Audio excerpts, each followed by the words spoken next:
Dear esteemed guests, it is my honor and pleasure to welcome you this afternoon, this morning, throughout the international world to our joint event with Clean Energy Business Council and WIRE Women in Renewable Energy, along with WICE Women in Clean Energy. We would like to welcome Her Excellency Dr. Amani Abu Zaid from the African Union Commissioner for Infrastructure and Energy. Today's topic will be focused on women entrepreneurs in Canada and the Middle East, success stories and learnings. I will continue this presentation with giving you an overview of what WIRE is and what the important work that we're continuing to do. I will share my screen right now, and please do let me know if you see it, and I will get into the presentation. So again, big welcome to all of you, and a big shout out to the Clean Energy Business Council and WICE Women in Clean Energy. We are proud partners and we are advocates of the important work that CEBC is doing. What is WIRE's purpose? Our purpose is very simple. It's to advance our own recognition of women in the energy sector.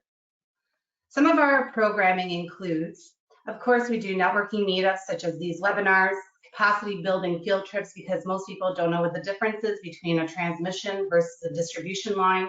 We do workshops. Most recently, we held a workshop on financial literacy in the energy sector. We provide speed mentoring, where we bring decision makers with academics or emerging professionals looking to get into the energy sector. Speed interviewing is a little bit different than speed mentoring. Speed interviewing is where major corporations come to WIRE with a job description, and we actually look through a Rolodex and match talent and send up to 20 candidates to be able to get interviewed and really shorten the time on HR. Through speed mentoring and speed interviewing, these two programs have been an extreme success, where we've actually been able to increase the number of women and underrepresented groups coming into our sector. We provide student bursaries at industry conferences. I do remember when I was a young girl going to university, I did not have the funds to be able to attend industry conferences, to be able to network and aggregate market intel. As of last year, WIRE started student ambassadorship chapters throughout universities and colleges. We will continue to grow this market in the Canadian market, and then of course eventually continue on the international. We provide scholarships and internships. I'm very proud of the awards that we do offer, and it falls under the umbrella of Women of Distinction Award. We have Women of the Year Award, Women of Wind, Women of Solar, Women of Hydro, Women of Engineering, which launched in 2021. And right now we are working on Indigenous Women in Leadership Award. We're very proud of these awards, and we continue to work very hard to make sure that we are highlighting and working with women that are really representing our sector and moving the dial. We launched in 2013 in Toronto. We now have chapters in every single province in Canada, including the territories. We're also in the MENA regions. We have WIRE Turkey, Jordan, Georgia, Azerbaijan, UAE, and we will be launching WIRE Italy and WIRE South Africa. Our leadership team consists of myself. I'm Joanna Osali. I'm the president and CEO. I also work at ABB as a business development. We have Aisha Bukhari, who is joining us today, and will be introducing Her Excellency. She is the Vice President and Executive Board member at WIRE. Julia Cushing, of course, as well, as part of our board member as well. And with us today, we have Versha Rangaswamy, who is on the WIRE Advisory Committee International co-leader and works at Voltus. She has been assisting and supporting the international growth, and we thank her for all of the support and assistance that she continues to provide to WIRE. So what is your network? I always talk about that your network is your net worth. So we continue to make sure that we are really joining forces together and making sure that we continue to really discuss important subjects and matters and exchange ideas, because it is very important to stay connected to a very complicated and complex industry such as ours. So again, we really want to make sure that we are continuing this growth and continuing to develop long-lasting relationships. Not only is this meaningful for your career, but it's also opportunities and advancement for jobs, and it provides different perspectives. Although we're local, or although we're international, we like to use the terminology local. Think global, act local. Programs that are that are definitely available and our success on the Canadian market may not be applicable in other countries. Therefore, we work very closely with the different countries to make sure that the programs that are applicable to their backyard, that we continue to support and grow. We're also big supporters of the Equal by 30 campaign, which is equal pay, equal leadership, and equal opportunity, which is a public commitment by public and private sector organizations to work towards equal pay, equal leadership, and equal opportunities for women in the sector by 2030. I know that Schneider Electric is also a signatory of the Equal by 30. So again, we congratulate everyone that has become a signatory to Equal by 30.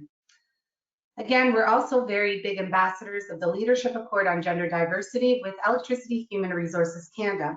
It's also a public commitment by employers, educators, union, and governments to promote the values of diversity and inclusion within their organizations.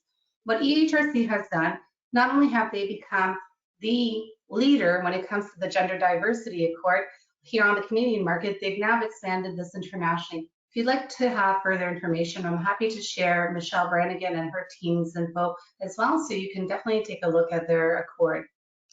We're partnered with, of course, our government partners. So again, a big shout out to the Canadian government, the City of Toronto, Niagara Parks, the G7, and Equal by 30. Of course, we have sponsors, as we do need to keep the lights on as a non-for-profit. So a big shout out to our Gigawatt Club sponsors, more of our sponsors. One of the things that I'm very proud of is our industry partners. Our industry partners are our in-kind partnerships with other non-for-profits that really align with our mission and vision at WIRE. And we want to continue building our partnerships because it's very vital to really move the dial together and not be in silos. So we're very proud of our partners, just like we are partners with CEBC and WICE. So a big thank you again. Some of our international partners as we continue to grow. This, of course, page will continue to grow, and we will welcome other partners worldwide. So how do you join our community? You can join us through social media, whether it's on LinkedIn, on Facebook, Twitter, or Instagram. We welcome you at any point, and we thank you for always helping and assisting to grow the WIRE family. So thank you very much. I'll pass this on to Aisha Bukhari, who will be presenting Her Excellency. So thank you very much. Thank you, Joanna. It is my pleasure to introduce Her Excellency Dr. Amani Abu Zaid, who is the twice elected African Union Commissioner in charge of infrastructure, energy, and ICT. For more than 30 years, Her Excellency Dr. Abu Zaid has served in leadership positions in international organizations and has amassed a remarkable mix of experience from across continents and stakeholders. She has managed African Development Bank's largest operational portfolio and implemented national and continental multi-sectoral development programs, including the world's largest solar power plant. She launched the single African air transport market, the African single entry market, the first African digital transformation strategy, as well as a second 10-year program for infrastructure development in Canada, thus delivering on major continental initiatives for African integration under African Union agenda. An Egyptian national, Her Excellency Dr. Abu Zaid holds a bachelor's in electrical engineering from Cairo, an MBA from University Senghor, an MPA from Harvard University, and a PhD from economic development from the University of Manchester. Her Excellency Dr. Abu Zaid sets the example for women in STEM and in leadership positions. She is recognized as a champion of gender equality and is often voted one of Africa's most influential women. And with that, welcome Her Excellency Dr. Abu Zaid. Thank you very much, Aisha, for this introduction. I almost don't recognize myself, but thank you very much for that. And let me at the outset thank WIRE for inviting me to join you today. And as I said, even before this, before we started, how excited I am to join you on this event, especially at this time of when the whole world is going through the COVID crisis or thinking or rethinking recovery actions. But before I do that, I would like to recognize WIRE, WICE, CEBC, WEF, and all organizations and individuals here, participants. I think you are all, and each one of you is, by your very presence in this event, demonstrate the importance of women, demonstrate the importance of energy, and demonstrate the importance of women in energy and renewable energy, and also the importance of the private sector, while especially at this time of the year. It is, as we know, that, I mean, the COVID-19 experience has been, shaping or reshaping our world, and unfortunately, women have been bearing more hardship than the usual, whether because the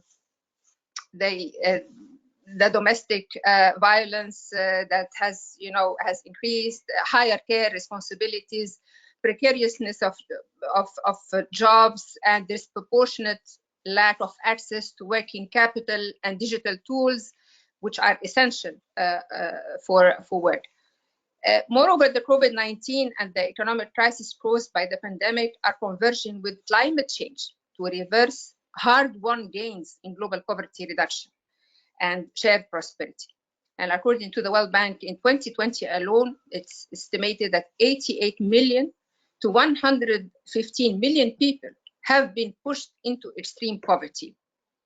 And an additional increase of 23 million to 35 million people in 2021 could further bring the total number of new poor to between 111 million to 150 million people. The world must act swiftly to recover from this negative trend, and women entrepreneurship initiatives, private sector participation, transition to clean energy, and sustainable business innovations are the drivers for this recovery.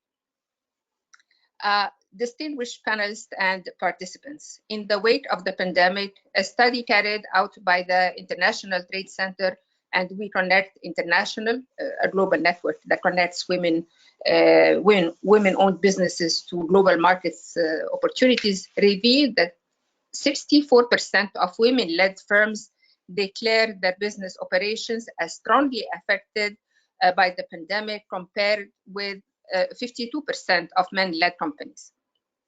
More than 90% of women entrepreneurs reported a decrease in sales during the pandemic and have less than 3 months of cash flow to survive. And a recent survey by the IFC on about 600 female-led micro, small, and medium-sized businesses revealed that 1/3 of the respondent female entrepreneurs feel that increased care demands have reduced their ability to focus their attention on their businesses, hurting their ability to generate income.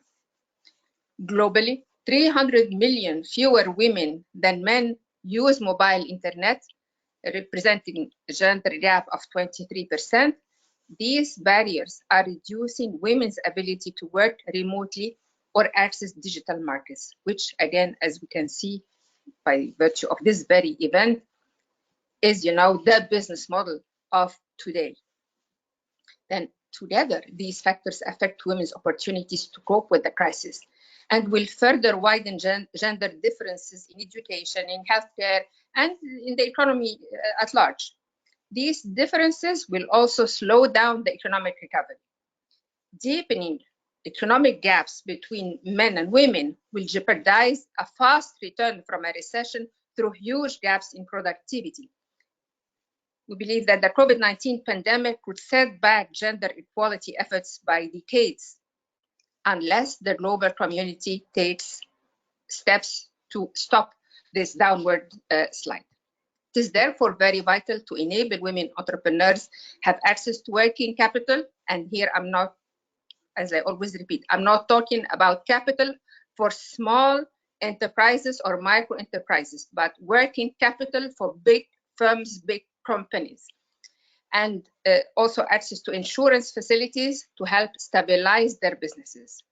Because the global hope for resilient recovery from the pandemic crises or from any crises lies in the hands of women entrepreneurs who can push for the adoption of sustainable poverty reduction measures, spurring economic growth and combating climate challenge. Empowering women through training, coaching, and leadership to eradicate energy poverty through clean energy-driven economic opportunities is also a catalyst for building the pipeline of skills needed to successfully leverage the technological advances of tomorrow and enabling the economic disparities. I'm really happy to, by the presentation I just seen of WIRE, that's exactly what WIRE is doing. Hence, advocating on behalf of women entrepreneurs like you do will also swing public policy your way or our way, thereby empowering women within our own communities while eliminating the socio-cultural barriers that restrict women's involvement in entrepreneurship and full involvement in the community infrastructural setup.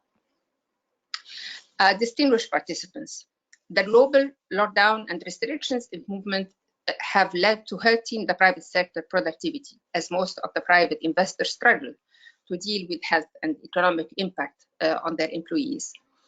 Thus, a meaningful recovery from the crisis must consider the needs of half of the world's population, women, and the private sector has a big role to play by investing in digital infrastructure to boost home-based work opportunities, deploying innovative and sustainable solutions to adapt business to the new models, and to ensure safety of employees. And here I must say that the Nexus Energy Digital is providing big hopes for the world in terms of accelerating or providing innovative solutions for energy, especially in poorer communities. And we're very excited about these possibilities. It is imperative for women to be integrated into every step of investment, from design to production, retail, as end users, as workers, as leaders, as decision makers, as we have a crucial perspective into what works, what doesn't. And also we have another way of using infrastructure, especially energy. And once women learn how to invest and grow businesses, they can optimize production. Hence, putting women at the forefront of private sector development is necessary for resilient recovery and sustainable economic growth. Distinguished participants, in a study conducted by IRENA shows that 75% of women, but only 40% of men, perceive the existence of barriers of women's entry and advancement in the sector. Hence, mainstreaming gender perspectives, adopting gender-sensitive policies, and tailoring training and skills development can help increase women's engagement and ensure that women's participation perspective are fully articulated in the energy mix. I'm really happy that at the African Union earlier this year in February, we adopted a second phase of our infrastructure development programs that goes from the year 2021 to the year 2030. And we made it an imperative or a priority or a condition that the projects retained. And here I'm talking about transcontinental or regional projects, to have the criteria of women as in the supply chain, in the procurement early on, at the earlier phases of the upstream of any project, to represent at least the companies led or owned by women, to represent at least 10% when it comes to procurement. So we're talking, about large investments, about large or medium to large companies, and to make that, an important selection criteria. In addition, of course, of gender-sensitive approaches throughout the project in terms of design and so on and so forth. We have also initiated the African Network for Women in Infrastructure, UNWIN, which is another important initiative led by the African Union Commission and a high-level advocacy platform to promote gender in infrastructure. We have developed guidelines on gender-responsive infrastructure development to provide practical guidance to a wide range of stakeholders, member, African countries, regional economic communities, private sector, civil society, in including gender during the infrastructure project planning, design, financing, and implementation. And it is our belief at the African Union that a world in which women are leaders alongside men, of businesses, of governments, and communities, is a world in which solutions to climate change are innovative.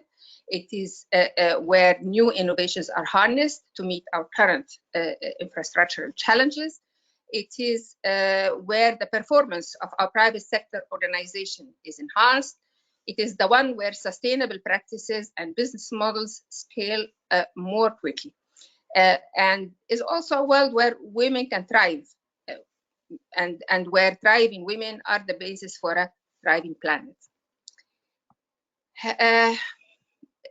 Business leaders will need to emerge from this crisis demonstrating how they are responsibly navigated through the pandemic. And to accelerate the progress in rebuilding sustainable companies, we will need to ensure that both women and men can return to economic activities by participating equally as workforce, as investors, and as borrowers, and as leaders. Hence, for wider scale, effective, resilient recovery to take place, we must ensure that women and other populations, and whether rural or urban areas, have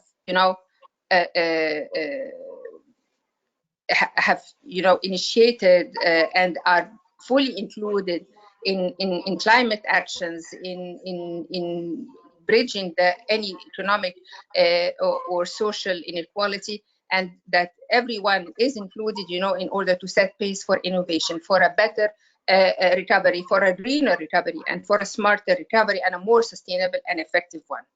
I have so many things to say, but I think I will stop here.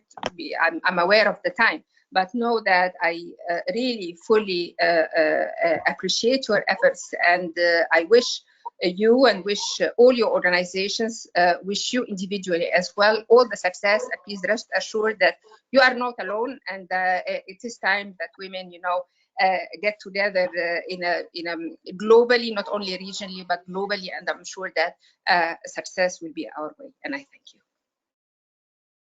Thank you very much, Her Excellency Dr. Amani Abu-Zeid, for your inspiring and empowering words. We thank you for joining us today. I would like to invite, of course, our joint partners from Clean Energy Business Council, the fantastic Marie Main-Garcia, who's a partner and Middle East Head of Energy, Transport and Infrastructure at Denton's, as well as the Vice Board Chair at Clean Energy Business Council. Thank you, Marie, and take it away. Thanks very much, Joanna. So thank you, and thank you, Your Excellency, for such an informative presentation. And absolutely, there is indeed so much to do, really so much to do. Good morning, good afternoon, good evening, everyone, and thank you for having me today. And it is definitely a pleasure to speak alongside such an experienced and an inspirational group, as we've just heard from Her Excellency, but also the speakers to come. As Joanna mentioned, I'm a partner in a law firm in my day job, but really I derive a lot of inspiration in terms of my position in the Clean Energy Business Council. The Clean Energy Business Council, or CEBC, it's a non-profit organisation. If we could just flick to the next slide. It's a non-profit organisation, as is WIRE, and it's been established to promote the deployment of clean energy across the Middle East and North Africa, and really to help drive forward the development not just of projects, but also of regulations and policies to facilitate and support the clean energy sector in the region. And as part of that, the CEBC organises a range of informative events. It provides networking opportunities across the entire clean energy spectrum. And if we just look at the next slide, there's a glimpse of some of the most recent events that we have been holding. And obviously a lot of those have been online in the current circumstances. But one of the advantages of that is that it has really increased participation and hopefully then knowledge and networking opportunities for not just our members, but for everyone that's been able to attend our events, because we really are a very open organisation and try to promote involvement, not just from the Middle East and North Africa, but also globally in terms of what we're trying to achieve. CEBC works closely not just with our members, but also with other non-profit organisations, with regulators and with governmental entities. And we prepare white papers in a number of different areas, and that's really to sort of further drive forward that aim of developing regulations and supporting policy development in the sector. And here's just some of the recent examples of what we've been doing in terms of thought leadership. So we've been looking at things around financing, climate finance, debt capital markets in the sector, energy efficiency, and electronic vehicles. We've also carried out in the past a number of surveys as well, along with our partners, on things such as employment, including the participation of women in the sector, as well as energy efficiency and the status of energy efficiency in the MENA region. So although CEBC covers a broad spectrum, it has 5 main working groups, and these are hydrogen and energy storage, climate finance, energy efficiency, women in clean energy or WICE, and the Future Mobility Club. And today, obviously, I'm going to just spend a few minutes talking a bit about WICE, Women in Clean Energy. So in recognition of the challenges and the need for stakeholder involvement, CEBC established WICE back in 2015. It's a programme by and for women entering the clean energy sector, as well as women already in the sector. And it's been established really to provide a forum for women to network with other professional women within the clean energy sector. And it organises training, technical seminars for women, but also generally training that is open to women, of course, in the sector. And one of the key aims is to provide a platform for knowledge transfer and information sharing that is accessible to women. One of the key areas that we're trying to emphasize is the promotion of career progression throughout, the use of or the opportunities for interns. We have a mentorship program, and also, we really do strive to encourage the participation of women in industry conferences and networking as well, to sort of allow them to have that exposure that often is lacking for women. As part of the business mentoring program as well, that's really sort of a key part of what we're trying to develop in terms of facilitating career development. And so what do we do and how do we do that? We have a number of events that we organise throughout the year. I mentioned already the mentorship. We have a mentorship program, and that was actually just launched last year. It was our pilot mentorship program, and the first cohort is just coming to the end of its first the 12 months, so the first year. And so far, at least, I think we've had really positive feedback. And one of the things that we strive to do is we try to marry up mentors and mentees who are in different areas within the clean energy sector. So, you might have an engineer with a lawyer, or a banker with someone who's doing business development, and so on. So what we really tried to do was just to give that different perspective and allow our mentees to have a really independent and sort of open conversation with their mentors. And I'm pleased to say that the feedback we have had has been positive, and we're in the process of setting up the second year of our mentorship program. We also have a number of networking and technical seminars throughout the year. A number of those are hosted by WICE, but we also have a number where we have opportunities to attend those with partners of WICE, and women obviously are welcome to attend those. We have interns as well within CEBC. A number of our interns within CEBC are women, and that's obviously part of promoting the WICE program.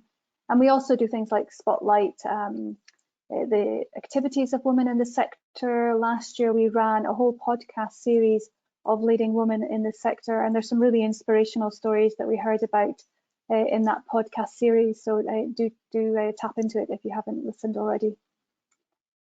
And really, just I'd like to touch on why we have WICE, the rationale of WICE.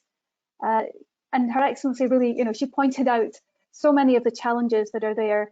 And I think the clean energy sector is an opportunity for women. There's already greater participation of women in the sector than we see in conventional energy. The conventional energy sector it's around 20% participation of women, whereas we're up near to 30% in renewables. But that, and clean energy generally, but that's not good enough. We need to do more. There's still a lot to be done to level the playing field in terms of participation. And I think some of the really important things that we need to emphasize is that it's not just about participation. It's about participation. It's about maintaining that participation. So once women enter the sector, we want to make sure that their participation is maintained. And we also want to make sure that women have the opportunity to grow within the sector and to be promoted, because two of the big things we often see is obviously that the participation decreases, and that women obviously a lot of the time don't have the opportunity or aren't necessarily always encouraged to look at the more senior positions within the sector. So that's really, there's a lot to do, and so that's one of the reasons, or the main reasons, that we have WICE, and we're here today with WIRE, and very pleased to be involved in this webinar with WIRE, because we really do share so many of the objectives together, and hopefully organisations such as WICE and WIRE, I think, can really help promote the participation and retention of women. You just move to the next slide. All right, and so I'd just like to put a little call out here. I mentioned already our mentorship program, and our mentors come not just from members of the Clean Energy Business Council, but we welcome anyone as a mentor who actually can support our mentees. And also our mentors are not just women, because we believe that women should be able to have mentors of either gender. It's not an exclusive club to be a mentor that you have to be a woman. So a call out to mentors. I know there's a lot of very inspirational women today speaking, but also attending, if anyone is interested. And also to mentees. Our mentorship program is aimed to sort of lower to mid-level women who are already in the sector, but the idea is really to promote that retention and promotion of women within the sector. So we're just looking at our second year of the mentorship program, but hopefully we will have, again, a successful year ahead. All right, and it's just a snapshot of some of our members. We also are supported by a number of other non-profit organisations, as well as governmental and regulatory organisations throughout the Middle East and North Africa, and of course today in partnership with WIRE. So very pleased to be here. And if anyone would like further information, then please do contact us. Feel free to contact us by email or on social media, or to visit our website. Thank you very much. Thank you, Maria. Thank you, Mary. WIRE always enjoys partnering with CEBC and WIRE. Now let's begin our panel discussion, and I'm extremely pleased to announce our distinguished panelists. Unfortunately, our panelist Heba El Farah from Women in Energy and Environment could not be present today due to some last-minute personal emergency. Nevertheless, our first panelist, Shawri Sabapur, is the founder and CEO at Lumismart Inc. and proud recipient of the Iranian Women Organization of Ontario for Science Technology Innovator Award in 2017. She has been acknowledged by Honorable MP Jory and recognized by Honorable Patty Hajdu, Minister of Status of Women, in 2016. She was nominated for the 29th Annual RBC Canadian Women Entrepreneur at Innovation in 2020. She has been at the forefront of engagement, action, and networking campaigns related to the environment and communities. Her vision is to make peace by increasing harmony between human, technology, and nature, which makes her one of the successful women leaders in the green industry. Thank you, Shawri, for joining the panel. Thank you for having me. Our next panelist is Amir Charlie, who has over 15 years of experience in energy management, services, and digital transformation. As a member of Schneider Electric Middle East and Africa leadership team, Amir holds a dual position as Vice President of Strategy and Vice President of Digital Energy. Amir's passion for energy management digitization is fueled by her growth mindset and determination to contribute to a sustainable future for our planet. Amir is proud of assuming the sustainability leadership role in the region, implementing Schneider Electric's commitment to deliver human, economic, and environmental goals. Amir holds a master's degree in law, political science, and international finance from the University of La Sorbonne, France, and undertook multiple Schneider Electric executive education programs at INSEAD. Thank you, Amir, for being with us today. Thank you for inviting me. It's an honor. Thank you. And without further ado, let's begin with our panel discussion. Shawri, Amir, as an entrepreneur, there are several challenges one faces, from fundraising, finding the right partners, to building a great team and vision. However, as a female entrepreneur, what are some of the biggest challenges that you have faced in your journey so far, and especially in the clean tech space? I would like each one of you to answer this question, and we can start with you, Shawri, first. Yes, so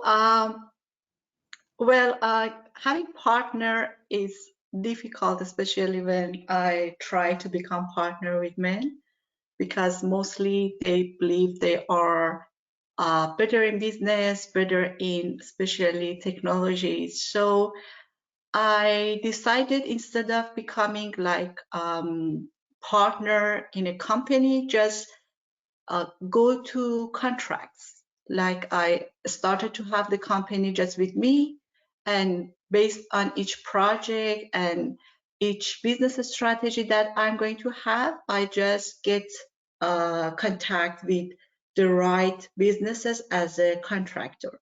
This way, it's more flexible and it's much easier for me to have the easier process for the business. But it is hard because, as I said, and actually I'm from Iran. I'm in Canada about a decade, but I'm from Iran, and like most of the investors and people I know from Iranian community. And yes, this is one of the challenges. And some of them directly told me that it is a business for men. Why you try to stay in the business? So that's one of the challenges, actually big challenges for me. Thank you, Shawri. Amel, would you like to answer or give any insights on that? Yeah, I think that the biggest challenge, it's really the unconscious bias. So it's not seen, you know, and it's really very complex. And I don't think that this bias is only the tribute of men, even women, even us, you know, as a person, we have them. So we need to be aware about it in order not to be a victim of it. I can tell a small story, in fact, which I remember when I start my journey in Nigeria, because in fact I'm traveling and I'm changing position each 3 years, and I'm changing country also. So it's always a challenge, you know, to establish. And I went to visit one of our bigger customer, and I introduced myself, you know, at the reception. And the receptionist was not imagining that I speaking Arabic. And he introduced myself and telling him, someone is coming from Schneider, but good news, it will be a cake of a piece of cake, because she's a woman. So the negotiation will be very, very easy. So I went, and I have not shown that I understood Arabic. So I went to meet my customer in order to negotiate a contract. And in fact, my customer was with another colleague, and he continued to think that I don't speak Arabic, and they were exchanging about me, you know, and about how it will be very easy to do it and to deal with me. And at the end of the meeting, in fact, for sure, I obtained what I wanted, because I had a big advantage, as I had all their strategy without even doing any effort. So just to show you that without knowing me, without knowing my profile, without knowing why I was chosen in this function, so the person had this feeling that the deal was won, you know. So I think this is the biggest challenge that we have it. And what is more dangerous is sometimes we're, you know, seeing the signals, and we are losing a little bit of confidence. So we need to be really aware about this perception, and we need to fight against it. And I think it's the biggest challenge that we have as women. Thank you, Amel. That was definitely a very interesting story. On this next question, I would like both of you to weigh in again. A December 2020 Mars report suggests that in Canada specifically, 1 in 10 clean tech founders is a woman. There's clearly a gap, and we have heard this throughout, even when Her Excellency Dr. Amani mentioned in her speech. And the clean tech energy space is definitely highly male dominated and has a gender bias, as you mentioned now. So I would like to know, what did you both do differently to overcome this in your journey?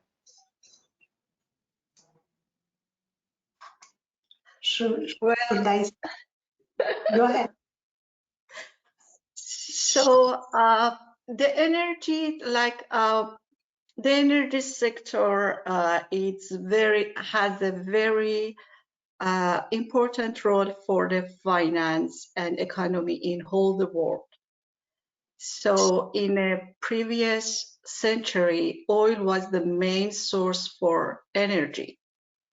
And we can see how it affected those countries, like in Middle East, they have oil, and how it affected the situation in the Middle East. We are aware of that, what happened during the, I want to say like last century, because we are in the step that we are going to the next century. So, and now for the new century, the clean energy is the source of energy. And it's related to money, it's related to finance, it's related to the power. So I believe that's why it's very men dominated.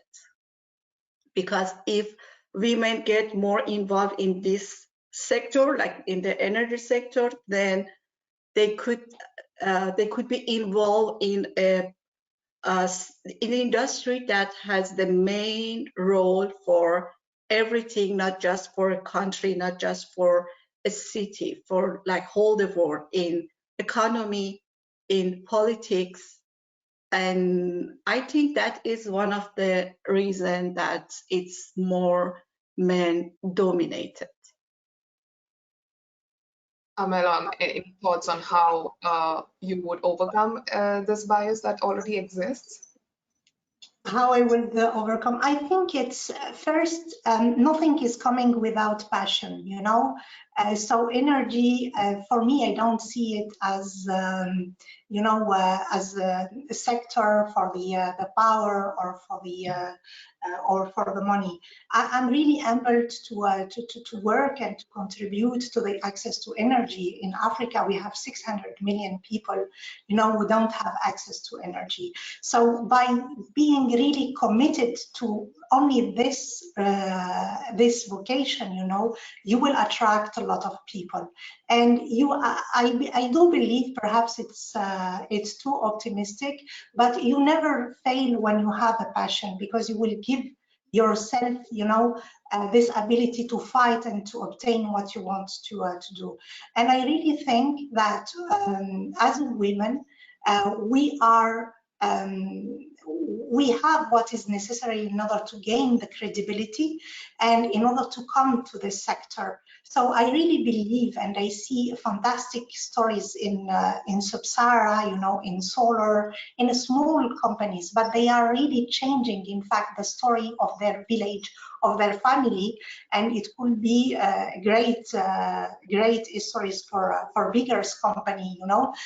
So in a very nutshell, what I really think that with the passion, you will gain the credibility. And with a little bit of support from governmental or even private sector, we can attract more and more women. More who will give example of successful women, we will fight against this bias, and I'm pretty sure that we will win. And we see a very positive trend, by the way. I was really honored to hear and impressed to hear the profile of Her Excellency Amani Abu Zayed, and they were saying, wow, it's just impressive. And really, I can put myself in the shoes of the young ladies who are following this panel. So it's give big hopes and big dreams. So I think it's with a lot of work that will came over this bias and will change the situation. Thank you, Amal. I indeed hope like we are able to inspire more women through your stories as well. For the next question, I hope to get an answer to one of the challenges we faced while planning this event. We found it very difficult to find women entrepreneurs from the MENA region. And even though we are seeing some positive in that direction, but according to UNESCO, even though like 34 to 50%, 57% of STEM grads in Arab countries are women, and which is significantly higher than universities in US and Europe. But based on another research, I found that the average share of women-owned small and medium enterprises is, even though it's 34% globally, it's only 14% in the MENA region. So what do you think, and why do you think there are not enough women entrepreneurs in the MENA region, and especially in the clean tech space?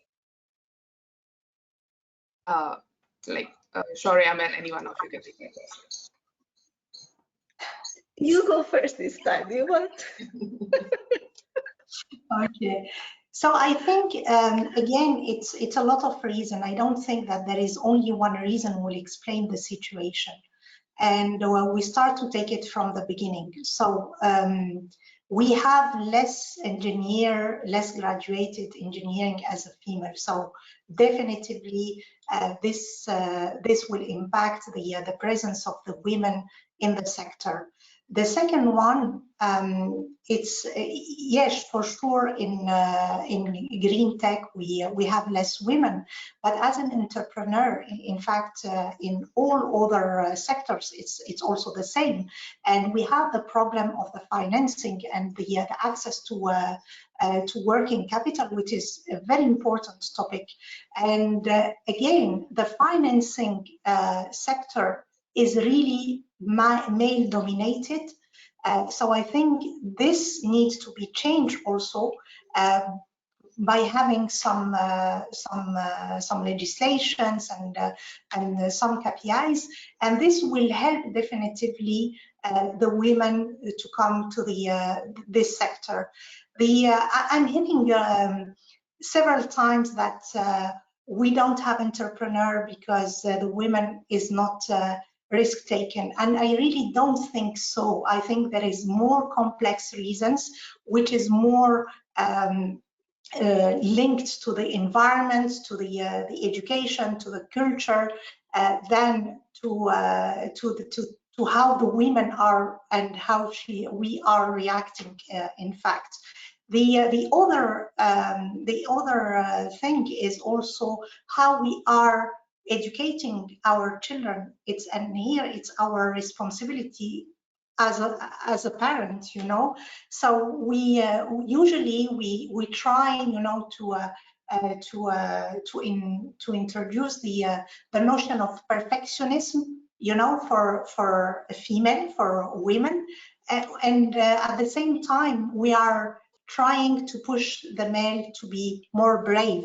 So this also could impact in terms of entrepreneur. So we need also to accept to fail and to learn from our failure. And this is not, you know, a big issue. So a man can accept it by education, because we learn to them to do it.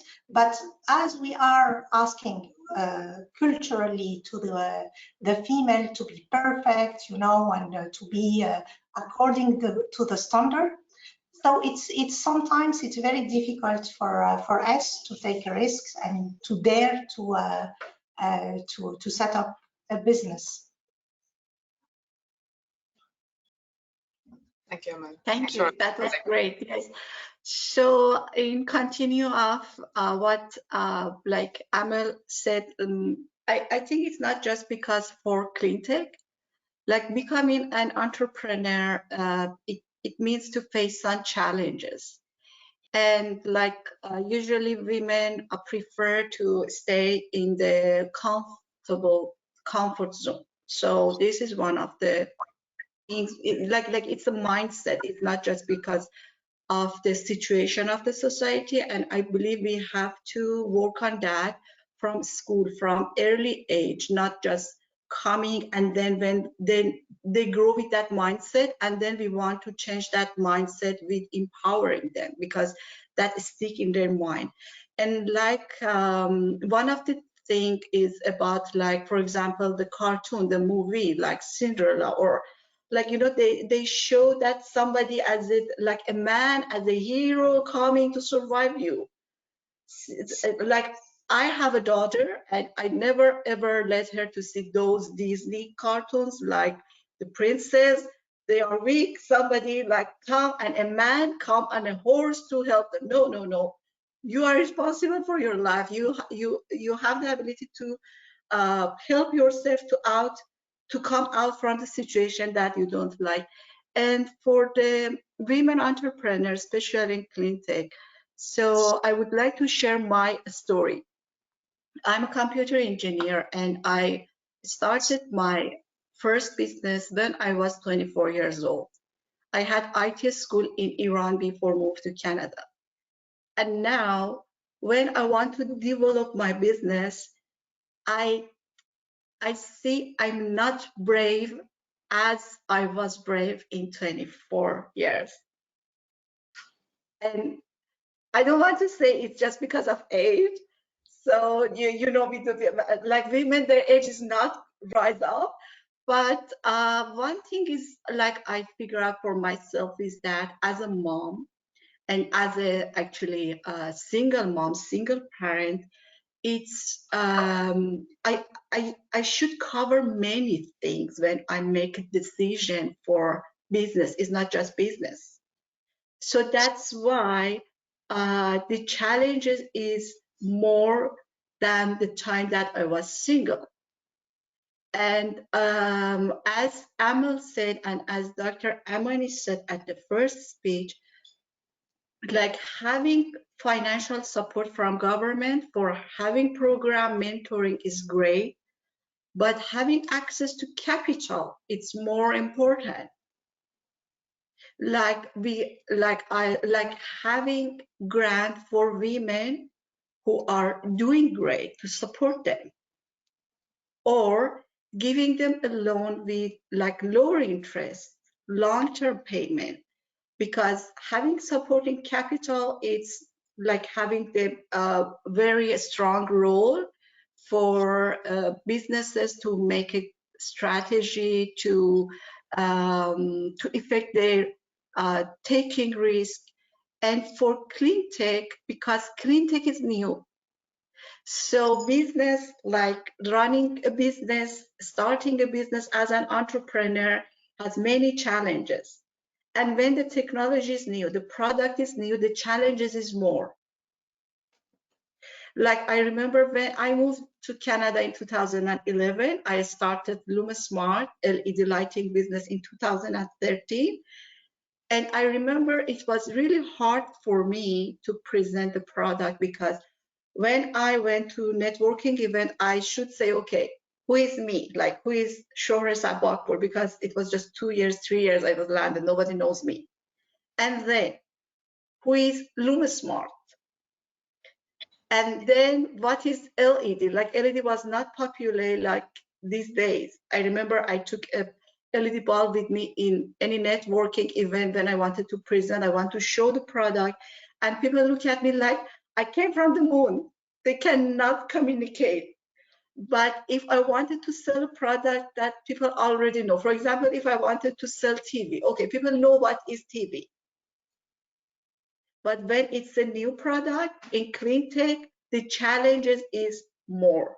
And when you make your own brand, again, the challenges is more. Like, for example, if I wanted to sell a product from the brand that people already know, for example, Philips, because people know Philips, then it was much easier to present and sell the product. So that's why it takes a lot of passion. It takes a lot of like strategy, like I started in my self-branding to introduce myself, and because people know me, trusted me, then they could trust the product that I offer to them. And like instead of sitting at the office and ask people to come to meet me, I went to many different networking events. And I went to different culture events and maintain those networks through social media. I get connected to them and maintain on LinkedIn, on Facebook, and little by little, I grow the network, I build the trust. And now when I develop the new product for like presenting to them, it's much easier than before, for sure. Yes. Thanks, Shawri. You answered most of my next questions as well, and that was a great. Yes, I know. Thank you. We do have a limited time, but I believe Her Excellency Dr. Amani has one comment to make, so please take the floor. Thank you very much for that. I just wanted us also to take with a pinch of salt, you know, the statistics about women entrepreneurs in the different regions. Remember, many women are operating in the informal sector, and those are not captured at all in statistics. So it's not that there isn't, but as they are invisible because they are not in official statistics. And women very often, you know, do the labor and they are not recognized for it. Take, for instance, agriculture. I mean, which is basically women and men working together, and it is a business, by the way. Agriculture and a field is a business, but they are not recognized. So let us also be aware of what is happening in many developing and emerging economies and the status of women and how their activities are visible to others. This is one. The second is I very much appreciated the point regarding risk-taking and about, you know, women going forward to leadership positions. And yes, due to social and cultural constraints, women, and it happened to me as well, were made to believe that they're not necessarily well equipped to take some leadership positions, and or they feel hesitant or they think too much when there's an opportunity that provides itself. And there's a very interesting article, I think it's HBR, about why so many incompetent men are in leadership positions. Simply because, you know, a competent person let them be there. And it did happen to me that there was a fantastic opportunity at one time, and I thought it over or too much. I said, no, definitely they want someone who is better equipped. And guess what? The one who took it was, I would not say incompetent, but at least he didn't have more than what I had. Then when another opportunity presented itself, this time I said, no, I'll go for it, even if I fail, but at least I will learn from the experience. So, and I am engaged in different boards in addition to my position at the African Union. And one of the things that I insist on having in many of these companies or firms is to have a leadership program to ensure that women are culturally prepared to take the leadership positions.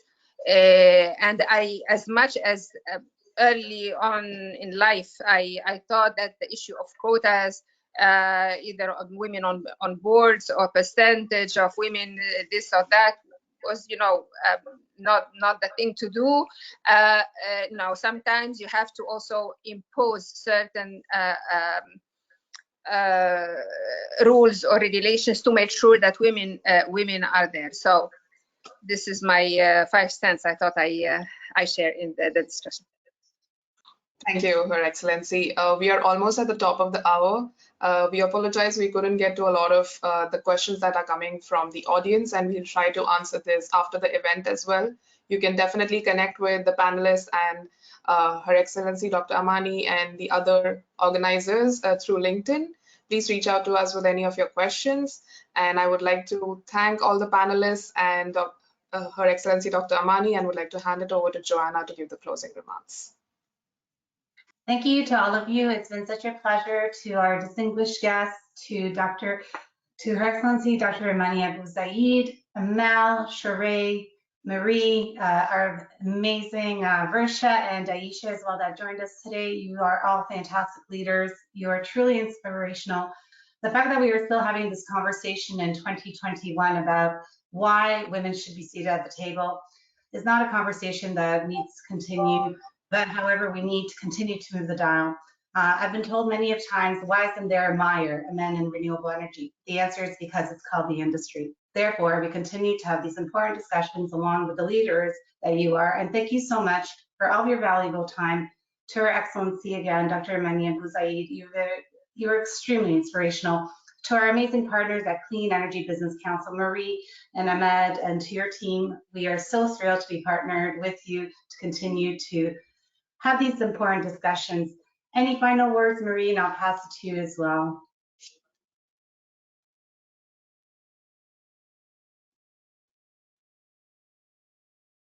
Sorry, take a moment to unmute. No, I would just really like to thank everyone. You know, I loved hearing the real life stories. I think it's just so inspirational to hear how people have encountered different, you know, stories and how they've overcome difficulties, because I think we all have our own stories, and sometimes it's quite easy to get kind of dug deep in those and get a bit down about it. But when you hear how inspirational, you know, the stories that we heard today, I think, you know, it's lovely to be a part of that. And so thank you, Joanna and the WIRE team, you know, for doing this and organizing this together with WICE and CEBC. It's really appreciated. And Her Excellency as well, you know, as Joanna said, extremely inspirational. And we just look forward to hearing more about what you're doing as well, because I think, you know, there is so much to be done, but the fact is there is a lot already being done. And so I think if we can just, you know, perhaps we can recap in 12 months to hear what has happened from all of the speakers, I think that would be a really fascinating thing to do as well. Thank you.